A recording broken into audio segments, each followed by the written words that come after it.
Here we are in the second week of class, and we are going to be talking some more about the telling of the tale. So, I gave a couple definitions of multicultural children's literature for the last lecture, and I wanted to tell you a little bit more about that and dig a little bit deeper. And one of the things we'll be talking about this week is socioculture, also known as identity culture, with the definition of combining social and cultural factors. So some identity and social cultures. Here's some examples. LGBTQ culture, deaf culture, maybe Amish culture, skateboard culture. And here's a culture you'll never guess. I consider it twin culture because I'm the mother of twins, Miles and Zoe, their senior years in high school, dressing up for Halloween. Buddy Holly on the right and Sherlock Holmes on the left. And there's all sorts of other social cultures, identity cultures that you can think of, maybe within your own culture, your own ethnicity. I mean, there's college students' culture in terms of staying up late, drinking lots of coffee. I don't know. It just could be any kind of, if you belong to a bowling league, does anyone bowl anymore? Bowling culture, gaming culture, and again, specifically some of your own special traditions within your ethnicity or your cultures. I'm thinking for me, a tea culture. I come from a long line of tea drinkers, originating in Ireland and then up into Canada. So maybe, that could be something that would be considered a culture. There's some very specific things that you do for that. We will be looking at those social and identity cultures a little bit more with an assignment that we have to do. And one of the cultures I would consider myself to be, and I'm not sure what to call it, it would be like the ignored child culture. When I was growing up, my stepmother would say, don't come home until the streetlights come on during summertime because they came on automatically at in our neighborhood. And so we'd stay out all day. We'd come in and grab a quick sandwich, but we were left to our own means. And we just lived a couple of houses from the ocean in Southern California. And dang, I wouldn't have done that with my 7-year-old, right? They'd probably drowned or get eaten by a shark or kidnapped by a pervert. I don't know. But so that was a culture. And this book, Maggie and the Pirate, really speaks to me in terms of children going their own ways. And hold on, I'm going to pause for a second because here comes my dog. As I was saying, this book really speaks to me in terms of kind of what I experienced as a kid, where we would just go out and have adventures and kind of figure things out on our own. So that's a great children's book, and I will find a read aloud and put it in the link for you. Put a link in. So let's see. Madison talks about how children's books, help children think critically, that they've been always used as a tool. And it's true, even like learning ABCs and some of the things we're going to talk about, learning about social justice, that children's books are a perfect platform for addressing all sorts of stuff. And some of it can be about equity and social justice and things that are going on. And I'll be providing lots of examples of that. This is one, Amazing Grace, about a kid in school. Probably, I think they're about, I don't know, maybe they're 9 or 10. And they're going to put on a school play. And it's going to be about Peter Pan. And so Grace is really interested in being Peter Pan. So some other kids in the class go, you can't be Peter Pan. You're a girl. And someone else, you can't be Peter Pan, you're black. So there is a real great way of kind of looking at those different issues and seeing how they can be solved, because anybody can be Peter Pan as far as I'm concerned.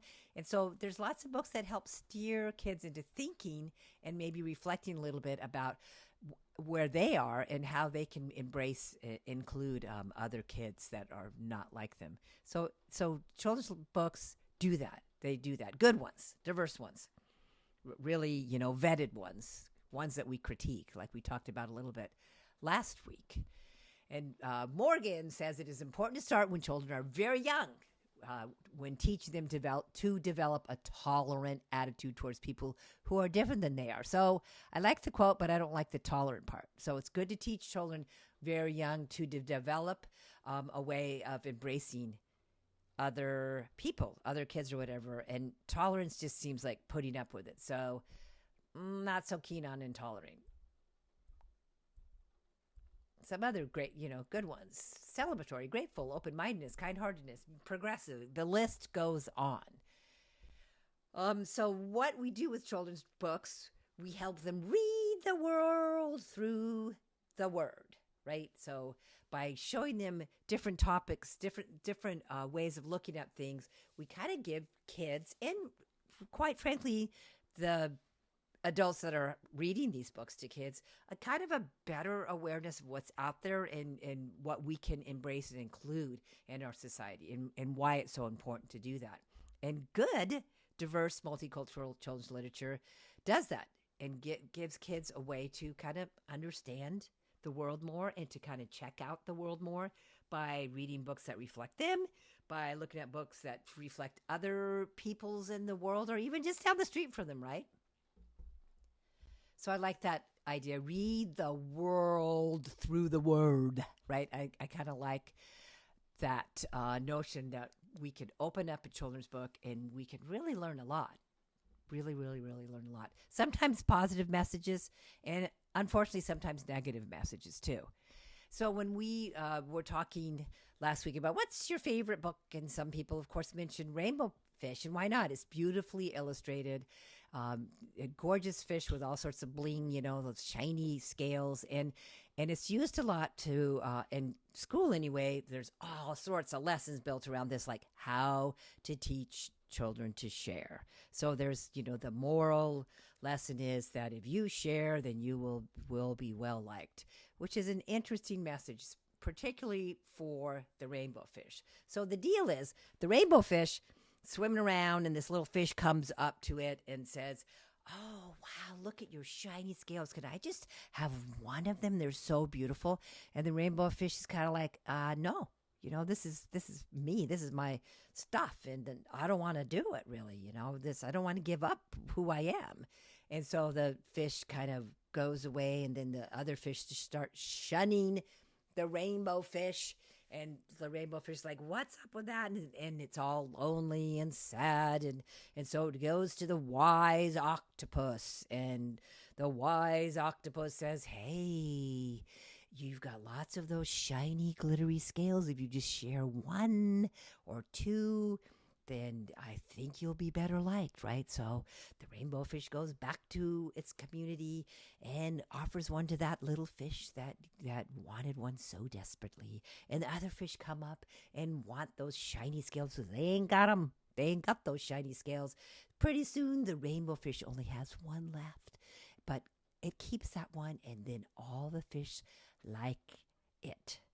Her or him. All the fish like her, and that's the moral of the story, that if you share, you care, and you will be accepted and loved. So, good thing. It's cool to share, right?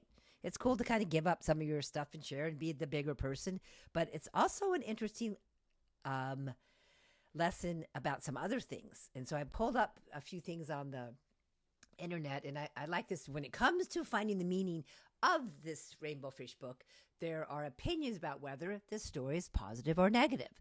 Those that see this book as being negative find the following ideas to be true. Change yourself to please others. Give away your things. Bribe others to gain friends. This may include things you've worked very hard for, or your own natural beauty. Other negative ideas are to shed your uniqueness and become like everyone else, and then you will be liked. If you are different, no one will like you. Bow to peer pressure. Change your self-image to be liked. Don't be proud of your special gifts that you're born with and your natural beauty. So you're thinking like, "Oh, come on, am I pushing it too far?" But no, think about it. Is that the whole thing is shed your uniqueness and become like everyone else. And so that has really, really, really been what has happened in the good old US of A, right? When we talk about the dominant culture and being the standard, the white dominant culture being the standard, and the idea of beauty, the idea of coolness, the idea of everything is all up there. And so what do? You try to be more like that ideal standard. And so you shed your uniqueness and become like everyone else, and then you will be liked. Another name for that really is what I figured is cultural assimilation. It's the process by which a person or a group's language and or cultures come to resemble those of another group. And we'll be talking about that more for some of the cultures that we look at. So in the United States, we talk about the melting pot, right? It's that everybody in the U.S., a little bit goes in this pot, and we stir it all together, and gosh darn it all, we're just all one big happy family. And so that's an interesting thing. We've gotten away from this explanation a bit, but it's still there. So like throw yourself in there, and it's a way to show that there's normalcy. It exists in all of us despite our different colors and our cultural differences. But who gets to define what normal is? The dominant culture gets to define it. So that's still the standard, and everything else moves away from that standard, right? And what diverse children's books do is they help disrupt that notion that there's one way to be. It's really important to consider that. And so what multicultural children's books does is gives us ways of looking at the world differently and really questioning what we hold to be true in the United States of America in terms of like what's wow and what's not wow. And there's lots of ways to share that. This is a great book. I will post that too. The Colors of Us. And it talks about colors of skin and really in positive ways. I asked one of my live classes, what's today? I asked one of my live classes about 2 days ago. I have a preschool, and I am running it again. And so that's really great to be back to kind of almost normal in terms of having an open preschool. And I asked my college class, what do you think when I have out marking pens, if I have colored pencils and crayons, what is the one color that is used the least? And so, people kind of get an idea of that already. It's brown. It's brown. So they answered it quite effectively. And so what do we do to counter some of the standards of what's like wonderful and cool and the best colors in the world?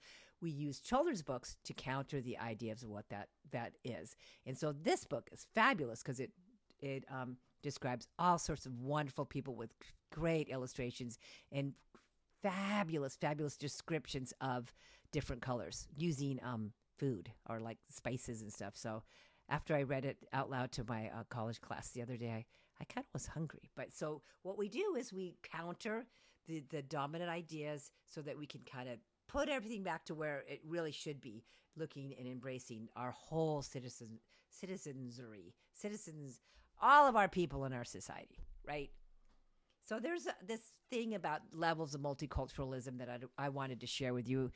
No need to take notes or anything about it, but it's kind of interesting.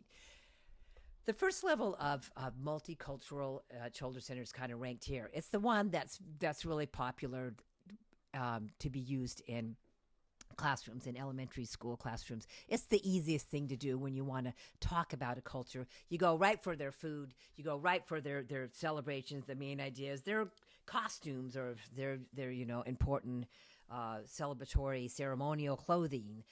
All of that is kind of put front and center without really digging deep into what a culture is about, right? And again, it's used all the time. And one of the reasons teachers use it because they haven't really looked at critical race theory, for one thing, and they haven't maybe they don't have the time or resources to really do it any other way. If you Google all this stuff on the internet, it pops up with all sorts of ideas how to make a paper Indian vest out of a grocery bag, just things like that. So again, we keep kind of reproducing these really stereotypical and superficial and things that don't really represent or reflect any serious aspects of a culture.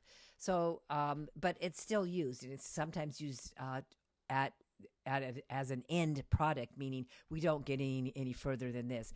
Because I'm not suggesting that festivals, celebrations, food, those are all wonderful parts of cultures, right? In identity cultures, just it's really important. But to only go that far is, again, it's kind of a tourist or foods and festival approach, as Maya Gonzalez talks about, and it just makes the culture superficial. It also kind of puts it as kind of um, at a distance, like it's not incorporated and folded into everyday sort of current life, right? It's just some kind of exotic thing way over there, like a little museum piece or something. So again, it's part of it, but it's not enough, and sometimes this is all children get because it's the easiest thing to deliver. Um, like Thanksgiving, we talk a lot about American Indians during Thanksgiving, and we talk about a lot of lies during that time as well, right? Which still continue. We Chinese New Year's, we're going to bring every Asian American culture in the world to only talk specifically about that. Cinco de Mayo, that's when we bring up Latino, Latinx, just again, important things with these festivities, but there's so much more, and a lot of times that's all children get, students get. Second level is a little bit better, and well, maybe you're gonna bring in someone to make some tortillas or something, right? Reading folk tales that would suggest like where somebody was raised, or we're introducing the culture. But the problem with folk tales, those are all in the past, right? And kids need to see stuff that's right now to make those cultures real. Because if they see it in the past, they just think it's like, I don't know, a movie, or it's no longer, those cultures are no longer relevant or something. So crummy stuff, right? And again, a lot of times when you have people coming in, you're still doing the foods and the festival parts of the culture instead of maybe some other things.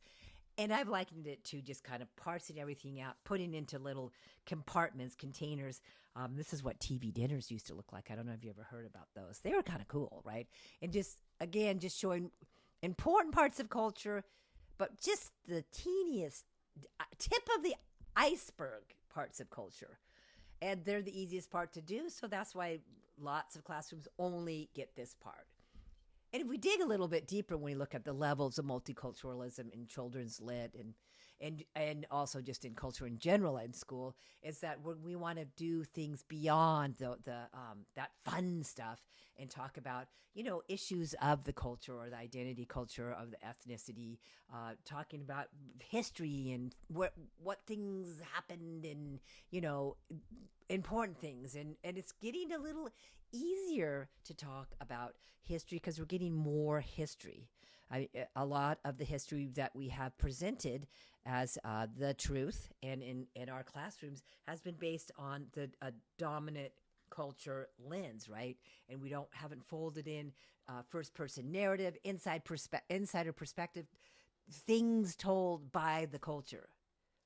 First person narrative, right? Of culture narrative things. And so that's happening a little bit more in this level 3. So important stuff. So we're going to look at Thanksgiving from a whole new light. And we're going to represent what, actually happened from a native perspective and getting a little more realistic about some of the damage that was done and what truly was transpiring during that time. And we're going to look a little bit more about border crossings and immigration and just issues like that.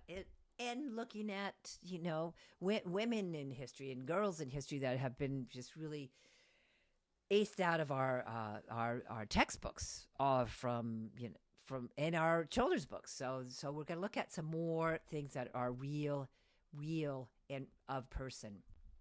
Important things, right? Important things about Rosa Parks. I mean, when we look at cultures or we celebrate things like Black History Month in February, we don't just talk about Martin Luther King and a couple other people.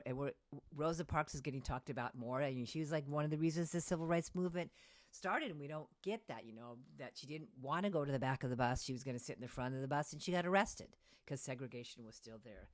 Important books that talk about the history of immigration and people. It's happening right now, right? People getting in boats and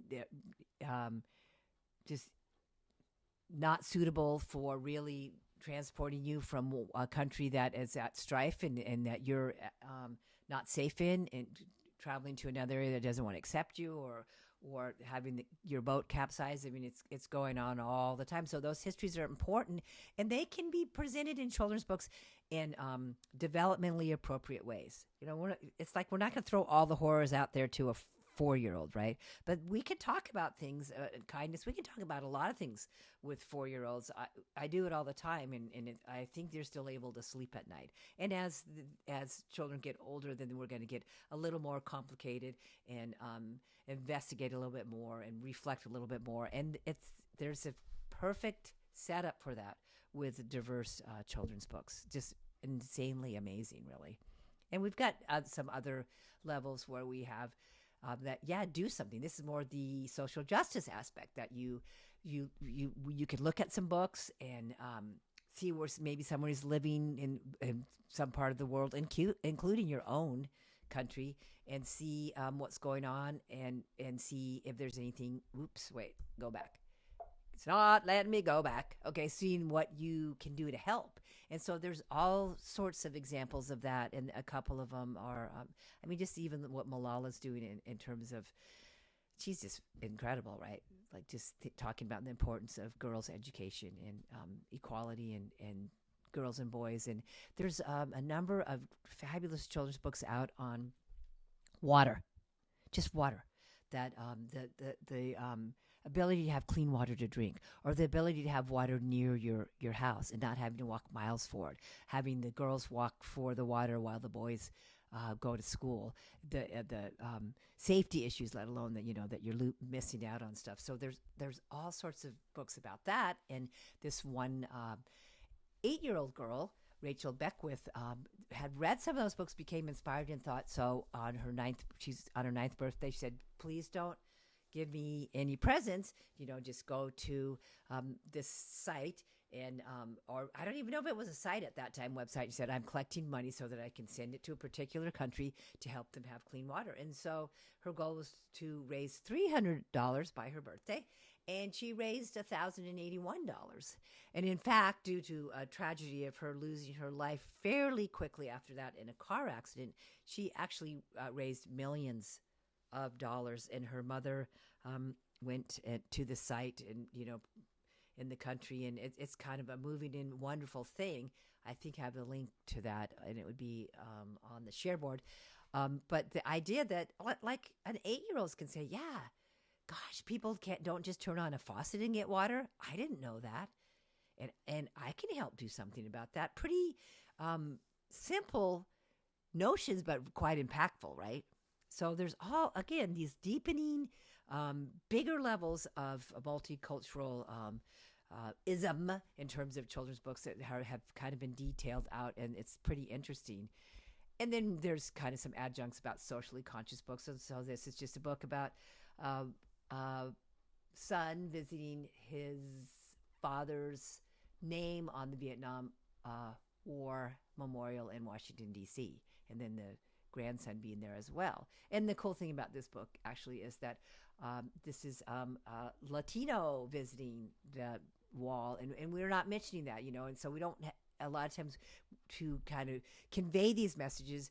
It used to be that it would be white people conveying the messages, and that we're going to only use people of color when it specifically makes a difference that there's a person of color there. So these are so important, and just the fact that this is just a citizen of the United States, right, visiting the Vietnam War Memorial in Washington, D.C.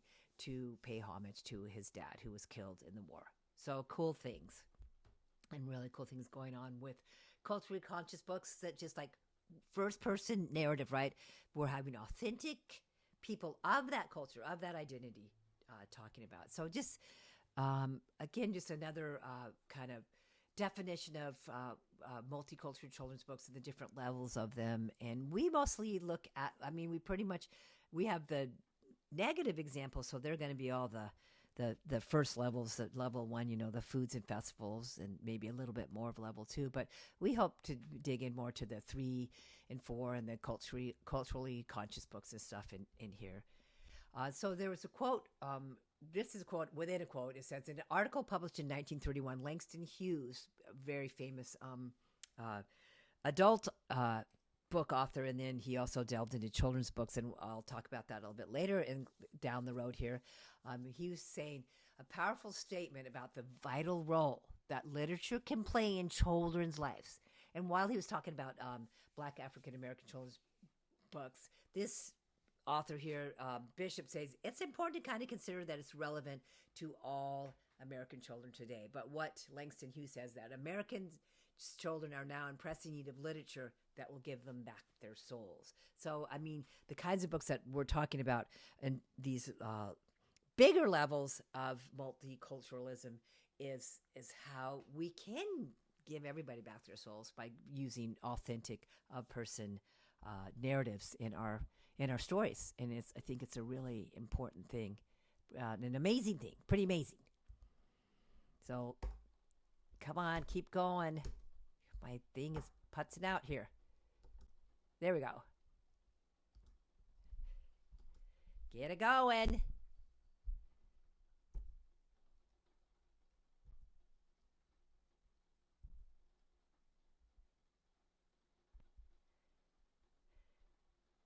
So I wanted to share what I shared in my live class just so that you could see kind of what we were doing for an activity. And when we look at these books and we think about we think about using children's books as a social justice platform, which I really talk about a lot in here, right? Let's see. Wait, I'm going to grab. Here it is. So, I mean, we're looking at just have the syllabus. Children's books as a social justice platform. We're going to look at that in week 6, and we're looking at Grace Lynn's really great talk about that. And when we start digging more into the windows, mirrors and windows aspect of seeing children being able to see themselves, and then children also being able to see the world. Then we also look at sliding glass doors kind of as a social justice sort of concept where like the girl that doing the water, raising money for the water, that she's doing that. So a really quick just piece about that is equality versus equity versus justice. You've probably seen at least the first two examples here between equality and equity. Like, okay, equality is that you give everybody the same thing, so they gave everybody the same box, but that little shorty over there still can't see the game. And then equity is you just give everybody what they need. You give everyone what they need, so the little shorty needed 2 boxes. The person on the left, obviously tall enough, person in the middle needed 1 so they could see the game. And then when we look at justice, social justice, we see that remove the barriers so they can all see the game. And if we really want to knock it out of the water, it's like, why can't the games be free so everyone can see it, right? So we talk about that quite a bit, but I'm going to end this lecture now, and I appreciate your listening to it. Thanks. Talk to you soon.